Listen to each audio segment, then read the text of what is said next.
Coach, hey, thanks for joining me today on this Simple Coach to Coach interview. Appreciate you taking the time. It is always great seeing you, my friend. It's wearing probably the hat with probably my most favorite D3 logo.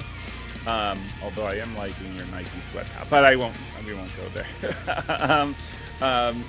Thanks for joining me today. I'm glad we were able to figure out schedules. Seems like you've had a chaotic few days, but yeah. No, thanks for having me again, Paul.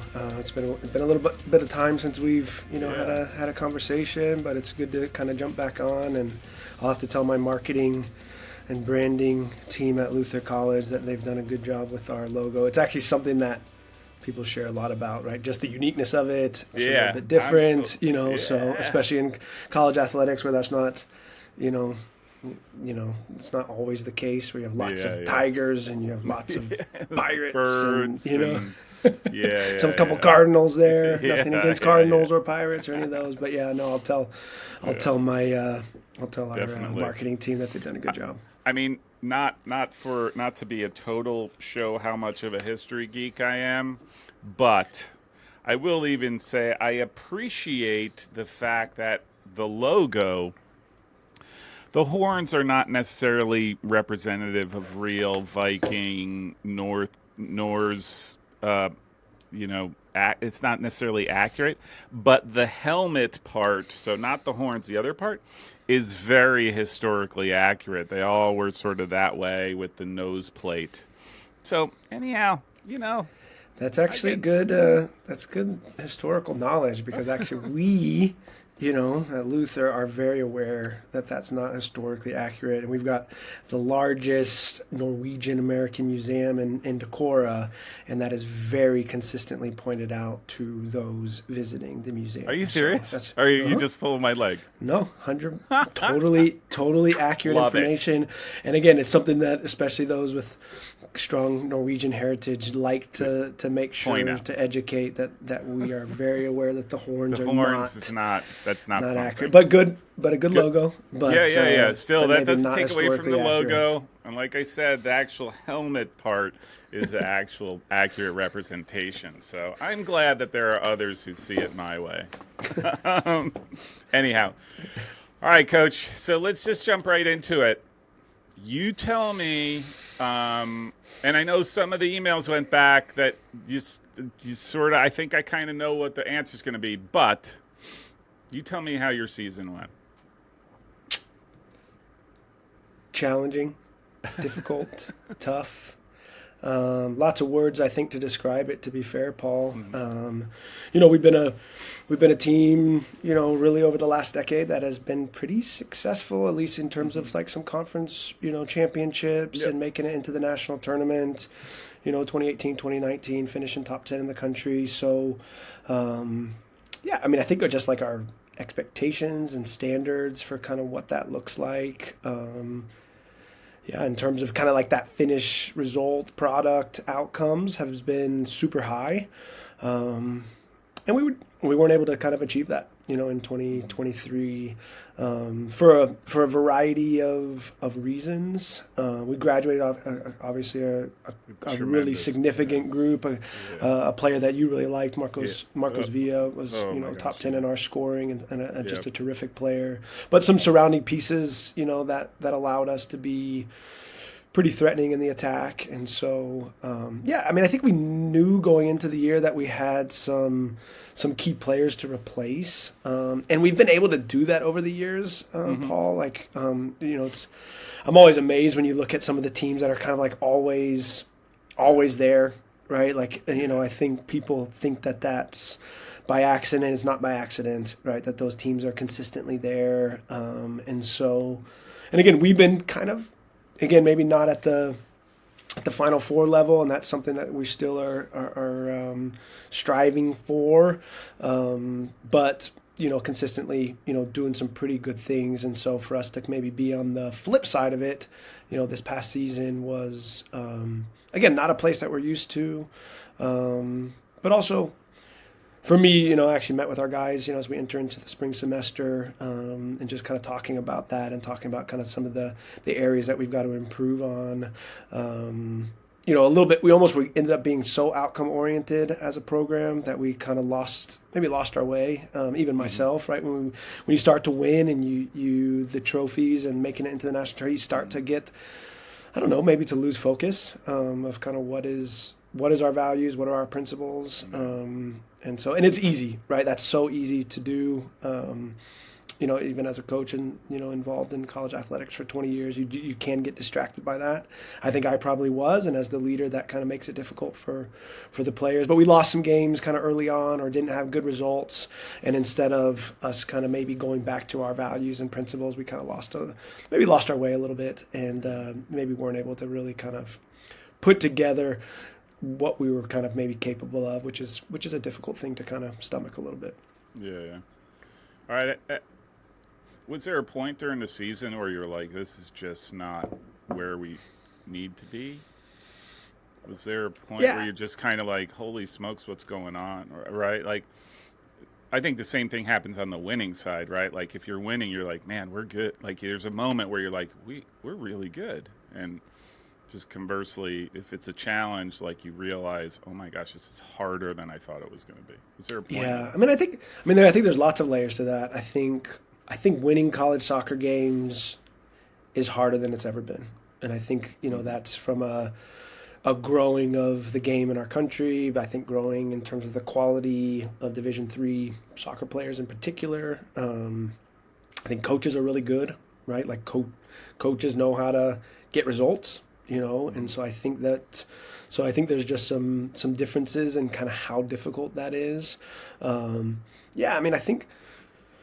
I think we just there's more questions happen throughout the year than we kind of maybe are used to, right? Like questioning, okay, this and okay, is this the right lineup? And this is again some of my stuff, right? Is this the right lineup? Is this the right player to choose? Okay, this senior's kind of earned his right. Let's give him his due. Okay, maybe that didn't work, or maybe it did work, and so I think just like more questions than we're used to, and normally, again, I think I've been able to find those solutions, over, in the historical kind of my career. I've been able just to find those and just couldn't find them, and that was kind of something that was, again, reflecting, many months after the season, right? To not be able to find those solutions was difficult. And it wasn't through a lack of trying, we put in so much effort, to get to those pieces, and just maybe just didn't play out. And lots of people had to remind me throughout the year of like,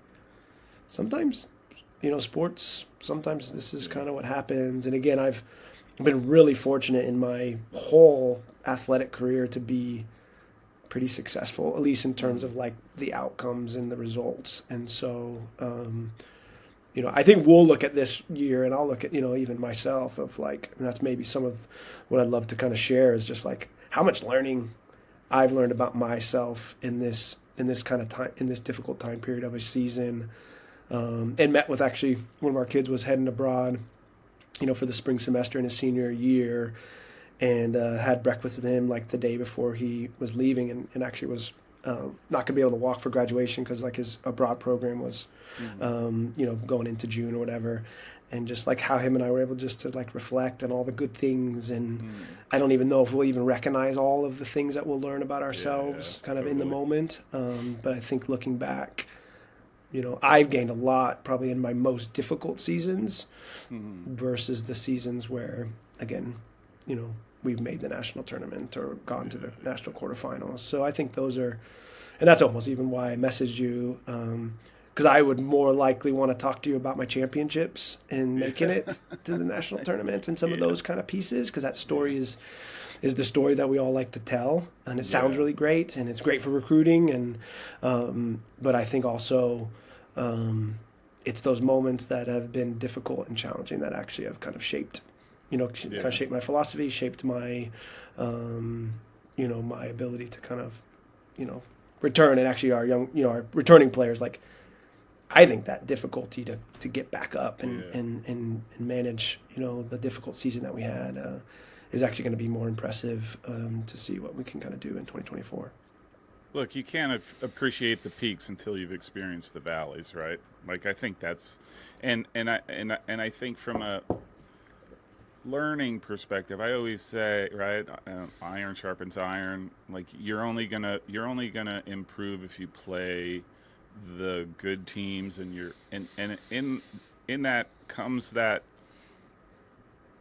acceptance of that reality that sometimes those games against the good teams aren't going to go your way, right? Or season isn't going to go your way, but it's from those that make you stronger in the end run. And I think it sounds like this season is just that, right? And again, maybe it helps you appreciate, right, like what you have accomplished, right? You don't want to forget that. I mean, we talked last year and the year, but I mean, when we first started talking and doing videos, it was always you guys were running hot, you guys were doing well, and that sort of thing. And I actually remember texting some of the, our league, my league, our league champion, just messaging him when he, made it to the national tournament, and it was the first time for him as a head coach, and Justin Oliver at St. Olaf, and some of those kind of pieces that, like, and again, I'm not old, but I've been around and have had some success and some experiences through that. And again, I remember kind of sometimes getting those messages too as a young coach, like,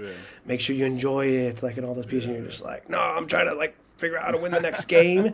And you kind of forget those moments, but you do, start to get some experience and some wisdom around, like, this isn't always what it's going to be. Yeah. And so when it does happen, make sure that you do, and it's difficult, right? We're in a results-driven kind of, right? I don't know if that's always accurate, but, we are in a, people can see, I have that, the win-loss ties always attached to my name. So that's, that's part of being a coach. But I think remembering those pieces, again, I'm hoping that, we can look back at this year as a moment that helped us, and that, does it give our younger players an appreciation for, those peaks that do happen. My 2011 team, which, I actually just was on a call with the All-American goalkeeper, Steve O'Meara, for some events that we're doing. And, that 2011 team, we went Sweet 16, lost in penalties to Hope, to go to the national quarterfinals, and they had never had a winning season prior to that 2011 season, and like how special, I remember how special that was because of all the heartaches and all the struggles and the challenges that we went through. It made that year in particular so special. So all right, so we're back on the horse. What, based on sort of where you've been in this past season and what you learned, is like, what are some of those things where you're like, we have to do this differently, or I have to do this thing differently? Is there anything that comes to mind? Yeah, I mean, I think a couple things. I mean, I think going away from sometimes the outcomes, the external kind of piece, which again is so alluring. It's what everyone gets excited about. It's what I get excited about too. So I think those are super tricky, and just kind of going a little bit process oriented. Our assistant coach here, Zach Swarbrick, who played at Rowan, actually a New Jersey guy, and is kind of, we've got him out here in his second season, and he does a great job of just kind of reminding me to stay process oriented and to stick to our values and principles. So I think, so those are some of the pieces. And even again, we met with our guys yesterday, and we looked at our record from the year, and it's just not indicative of the quality of the team that we have in terms of the players. But we weren't able to kind of get to where we needed to be in terms of that. And again, I think some of that came down to kind of belief in what we're doing, staying focused on those principles, being consistent. And so a lot of kind of what we've discussed here now moving forward is to kind of find that consistency in our, kind of in our off season, and kind of utilizing this time now to build up those kind of consistent values and principles, and then addressing them now too, right? So if maybe something's not in the right stage, can we address that at the moment, versus think it gets difficult when you're addressing some of those kind of big pieces in the season, because it's just, you are just kind of, it almost is day to day. You're going Tuesday and recovery, and then look at some film and play Saturday, and so if you're in that moment at that time, it can be difficult, and you're just gonna have to manage stuff differently at that. But if you're managing bigger pieces at that time, I think that can be really difficult. And so we put together, it's funny you said that, like we put together probably one of the most difficult schedules for 2024. And so part of that is a belief in the group, belief in that we are able to play at that level. And we did, even like, I think our strength of schedule from last year was the second in our region, in a pretty strong region. And so for us to be able to still get some good results throughout that time period shows what we are capable of, but also kind of showed some of that inconsistency. And so can we grow into that, for the next fall? I just look at, except for a stretch in the season during, like you went, how many games did you go? You went like 4 or 5 games where you won in a row. It just looks like, or 4 games in a row, and then you tied, and then you lost, and you won. It just, to me, just looks like I think consistency is it, right? It just looks like you never sort of got that like forward momentum, and it. I don't know if that's accurate, but again, I watched a couple of your games, and I don't think it's interesting. And you said that I don't think you was bad play. Like you didn't look. I mean, you look different because of Marcos and some of the other guys that you lost graduation and. But I think stylistically, I think your team is still there. Mm-hmm. Like I still enjoy watching your games, right? Like am I missing that or? Yeah, no. I mean, I think it's accurate. I mean, I think we're super ball oriented. I think typically, and we are going to have the ball. I think teams know we're going to have the ball. Mm-hmm. And again, teams set up really well to manage that, right? That's not a new thing, and we've known that over the years too, right? And our ability to kind of make some plays. Again, we struggled to maybe score, which has not been really the case, over the years. We're scoring, whatever. I think the year before we were in the 60 goals or something, and the year before that's in the 50s, right? Like, so that was kind of, for us to have such a difference in kind of goal outcomes, I think really impacted things. Yeah. I mean, teams we were playing there just be like, we're not going to have the ball against you, but you're probably going to lose, and there was a little bit kind of like that. So stylistically, I think it was. And again, we were just trying to kind of figure out that piece with some changes, and we would start to have some good movement, that we had that little stretch, and then I think we tied Wartburg, who had a strong defending team this past year in particular, and then it just. Yeah, like these little results kind of went against us and that kind of piece. But we had good results, like tied Gustavus, tied Augsburg, beat Dominican, who went to the national tournament. Yeah. But then also had some some really tough ones as well. And so I think, I think stylistically those principles are staying the same, but we've just got to figure out kind of how we be a little bit more effective in the attack. Like we could get to that spot and maybe again that confidence or belief in that kind of final piece played into it, and teams kind of maybe knew it a little bit, like okay, if they don't score, we're going to be able to find our kind of moments in the 90 minutes, and so that was those were tough. And I think again our players probably felt that a little bit too. They were like, oh, missed the big chance, should have scored that but didn't. So we had some really great, we played UW-Eau Claire, who had a great, really great season. I think a really strong team. Casey's done a great job there. The kid up front is how wasn't an All-American in the stuff. I think I know understand. who you're talking about. Yeah, Nathan Donovan. I would agree with you there. Terrific kid. But we, I think we were down 3-0 at half and got the game back to 3-2, and we're playing. Played really, really well in that moment. But then again, a couple moments kind of went against us, and and then we're kind of chasing it again in the game. The result was what it was. But it's we had these stretches, and we just couldn't maybe find that enough in that consistency enough, in it. And so, again, I think people remind me like that's sport. it's soccer, Yeah, right? yeah. Even though I don't always love that kind of excuse because I'm a competitor, and I want to be that team, that's consistently at the top year in and year out. But again, I think I also have to have a reminder is that a little unrealistic? I don't want that to be the case, but I think it just is, So I think, we returned actually a really strong group. I think trying to figure out that goal scoring ability. We get a pretty important player back from injury. He did his knee in May. Javier Pastor. He was quite a special player actually. To add to the graduations that didn't help, and he'll be back here this spring. And excited about his return. So. Everyone knows, like, if you're playing a game and you give up a bad goal, or what you feel is a bad goal, or even just if you're just at a point in the season where you let up a goal, it just kind of like, it deflates you. I always say, and I tell the teams that I've coached, it's equally deflating when you miss a goal, and unless you're so disciplined mentally, and that can wear on you, right? Like, again, you're giving up goals, but if you could score, you know what? Hey, we're still in it. And if you can't, that hurts. That hurts over a long period of time.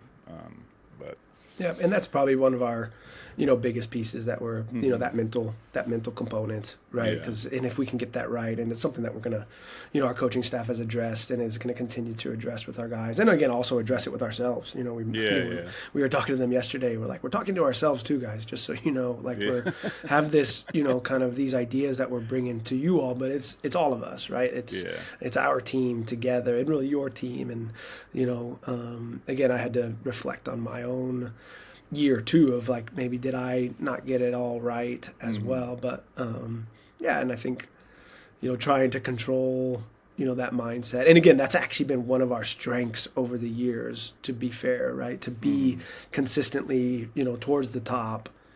That has to be in place. Like, that has to be in place, and it's been one of our strengths over the years. So for it to maybe not, for us not to maybe have as strong a mindset last year, again, would have caught me off. It probably caught me off a little bit off guard, as well. And so again, when you've been in the business for, next year will be season 17 for me. It's like, okay, maybe with those teams and those players, I did address that. But maybe because I've maybe gotten lost in the time, maybe we didn't address the key components to that. And and our guys were, we had guys who cared, and and it was tough. They experienced a really tough season, and again, my hope for them, our seniors who graduate, because that's never the way you want to go out, is that they've been able to build up some toughness and some resiliency and some learning by maybe not having, no player envisions, when they come into it, they want their senior years to be special. And so for it to be as tough as it was, I think it will be special. Again, I think it will look back at it as kind of an important special year, which again is difficult to say, but I think that's actually a reality.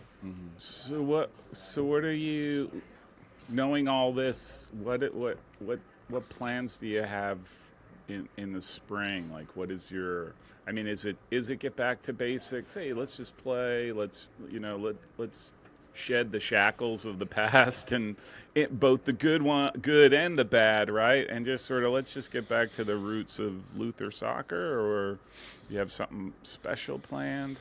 I wouldn't say we have too much special plans. I think, again, we work through kind of acknowledging the challenges of the fall, kind of through November, December, and I think that's okay. I think we were just kind of acknowledging those pieces in particular, and that, I think we are just kind of getting back to some of just the basic roots. Some of our basic individual defending is an area that we've got to address.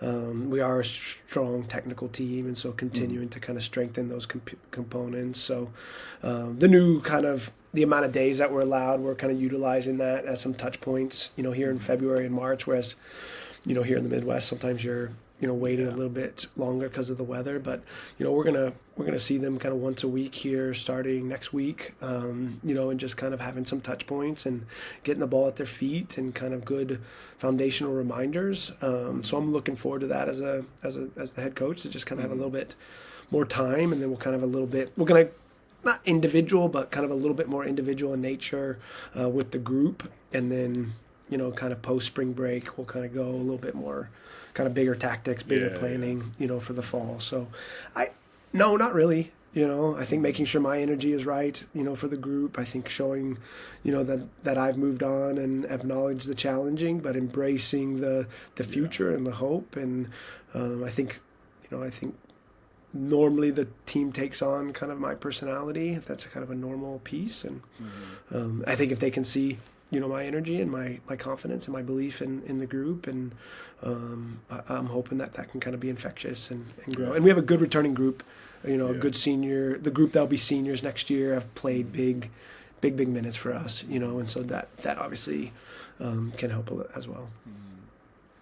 Yeah, it just sounds like if you can just capture that energy of, I don't want to say energy of disappointment, but the energy that you put into last season and the outcomes that you had that you didn't want, and if you can capture that and be like, let's go on a tear in this fall, I think that's a sign of that's where I think that those programs find success year in and year out, right? Where success or have that staying power, because they're able to capture the blips and that stuff and just get hungry all over again, right? Anyhow. Yeah. Kind of random, yeah. I mean, I think, again, just going back to our foundations and our values, right? And just finding that focus, right? And I think because we have enough quality and talent in the group, are we able to kind of, maybe, again, reach a little bit further, find that consistency. Again, who knows? Like, I told them yesterday, like, it could be a little scary, guys. Like, we could do everything right and be consistent and commit and all those things, and maybe the results don't change, right? And it is a little kind of scary, to do that. But I said that's what we're kind of embarking on, right? Is to be a little brave here and to believe in what we're doing. And if we do the right things, the hope is that we can kind of rest and believe that's a piece. But soccer's soccer, right? Like, we know that doesn't necessarily mean that you're gonna win. But it does put us in a good peace of mind and gives us kind of in that right mindset to probably execute and be the best version of ourselves. I don't think we are the best version of ourselves this past fall, and that's the piece that'll kind of be that I'll kind of hold on probably a little bit too much. So.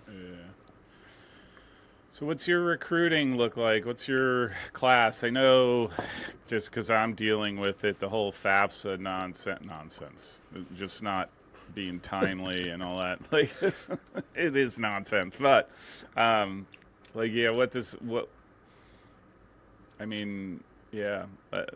what you know, like, is your focus change on those? Or are you still going after the same type of guys that you want in your program?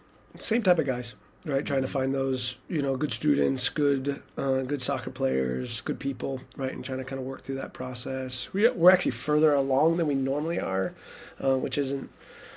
I don't really know the reasoning for that, but it has kind of worked. So we've got a decent base in terms of our recruitment class already, and kind of working now, to kind of wrap up that group in particular, and we feel pretty strong. Pretty strong about it. It's a talented group. It's good kids, good families, good students. I think we have a couple like number one kids in their class, entering into the group, so some really strong students, which, typically, means you got a disciplined, young man. So those are kind of pieces that I think are exciting. And that, those habits that are successful habits, I think are, sometimes translate obviously from the classroom into the field. So really, feel really positive about it. Kind of adding to the group that we've got. Our team always kind of has got kind of the international kind of blend. So we've got kind of, a group of, kind of domestic players, some of our American players, kind of regional, Iowa, Wisconsin, Minnesota, that we've been able to kind of already lock up, and then a couple of international kids already committed to. So we'll kind of work through those processes through the year. I think we got an ID camp in March that'll probably be more focused on next year's group, but probably some last minute, kind of seniors that we want to see. So feel really good about it. The question that a lot of the players in the process ask, like, hey, what is your vision for the next 5 years? This was a difficult season. And so those have been actually really, good to kind of talk through that process and for them to jump into the vision of kind of what we're doing here. Again, it hasn't really changed. My approach is pretty simple, right? This is who we are. This is who I am. This is who we are as a school. Like you've got to choose if that's the piece for you. So that's been kind of my approach over the years, which isn't always the perfect approach, but it's not very salesy. It's pretty straightforward with kind of what you're going to get. And normally that has worked really well for us. The kids that are coming here because this is the place that they want to be, and we want them to be here. That's the best case scenario versus me trying to talk them into that this is the place for them. So I gotta believe it's almost like it's kind of like my regular job, right? Like you don't want the process to be so hard and that you're pulling somebody along, because then it almost feels like, they're coming here, but you're never quite sure if this is where they want to be, and you'd almost want somebody enthusiastic and be like, Luther is where I want to get a degree from, right? And the soccer is great, but Luther is where I want to be because it's ticks all the right boxes, all that kind of stuff. Yeah, and that's definitely been my approach over the years, and sometimes like depending on kind of how long the recruitment goes, right? Like at some point, and I try and share this like, just FYI, like this is who you're gonna get, like this is who's gonna coach you, right? And I'm not gonna make you do things when you're here. We're gonna guide you. You're gonna be an 18 to 22-year-old young man, right? Like I'm gonna guide you through that process. But like if you don't want to improve, I may tell you, hey, do this, this, and this to like improve your tactics or tech. But if you don't want to do that, like you're an adult man, and you're so like at this moment, again, this is a big decision for you in the college process. Probably for some 18-year-old is probably the biggest decision they'll make, at this point in their life. And so I'm going to guide you. Here's what you've got. This is, now you gotta kind of make this decision for yourself. It's your it's life, kind of your story, right? your journey, your life, right? And I'm just here to guide you, right? And that's part of the awesomeness of what I do is that, like here's the guide. I'm going to guide you. I'm going to help you. I'm going to support you. I'm going to challenge you. I'm not going to make you, right? That's not how this process goes. That's not how this 4 years is going to go either. So, I'm just disappointed, Coach, in you. Seriously. Like, how come I never got the recruiting call? I thought you knew my quality. Goalkeeper, right? Yeah. I can play any position. I will play any position you need me to play, Coach. I'm not going as, our domestic students are not that often coming from New Jersey. That side of from New Jersey. Actually, that's funny you say that. What's going on in Wisconsin? Like the quality of soccer that I have seen coming out of Wisconsin, I'm kind of not stunned, but surprised, I guess. Like, the UWs all look really good. I mean, Platteville, obviously, and Eau Claire. Like, what? I mean, do you have any insight? Like, it's a gold mine soccer place, right? So it's good. I mean, it's good if you think about in some of the states that have less Division I programs. I think have been able to kind of capture that. Minnesota's been actually the same, a little bit similar. Minnesota. I'm trying to think. No Division I. No, St. Thomas. Sorry, St. Thomas. But that's relatively new. Wisconsin's got UW Milwaukee and UW Madison, right? Am I missing one? Oh, Green Bay. Yeah. So, so sometimes some places that don't have as many can kind of just capture a little bit. Not a lot of D2s in those areas either. And so, so I think the players kind of understand the Division III soccer a little bit more than some. So I think that just kind of maybe, I think it just helps. UW lacrosse on the women's side has been super successful. And so you've seen, so like even now in Wisconsin, they've added UW River Falls, UW Stevens Point, UW Stout, so they'll have a league, in Wisconsin. So those, and that'll be difficult. Like Casey Holmigan at Eau Claire was able to build a team in a very short time, and I think you're going to see that as well. I think UW River Falls just hired the former D1 assistant at St. Thomas. UW Stout hired a coach who understands what's going on in the recruitment world, and then same thing with UW Stevens Point, right? Someone who played at, I think he played at Whitewater, but was at Loris. So like these are people that know what they're doing. So so it doesn't get easier. That's for sure in our region, and our region is quite strong. Yeah. Can I ask you? You mentioned this earlier, and I failed to ask you. One of the first things you said is like it's getting a lot harder to win games, just in general, right? And I'm curious about that. Is it just because you think just the overall quality of the soccer, the players that are sort of filling in these programs that, I don't mean this in a bad way, or historically might have not been as competitive, and now suddenly they're finding ways to compete? Is that part of it? I think for sure, right? Again, if I think back again to like when I started here, right, and Luther has a great history, right, even prior to my arrival. Like championships, again, they've gone to the national quarterfinals 2 times, prior to even me being here, and so when I got here, again, trying to just kind of bring that back to us, and so all of a sudden now we added another team into the conversation. So I think you're just seeing. Again, I think it is. I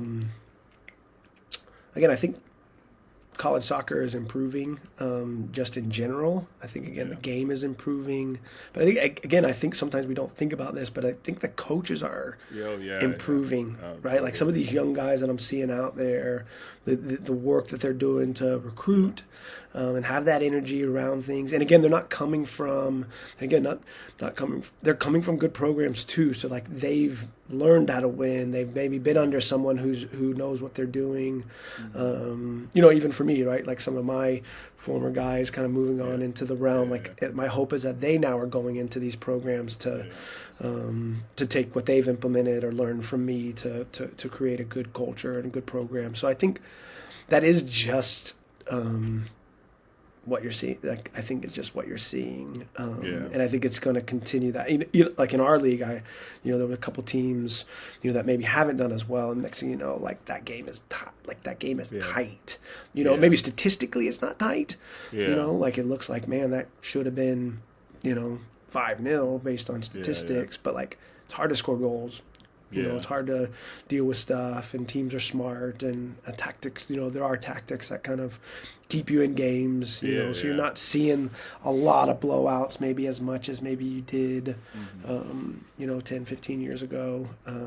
Obviously some, but it's just good. It's good. I forget who I was talking to. I asked sort of the similar conversation around how teams and coaches are getting better, and his point was like, you can't,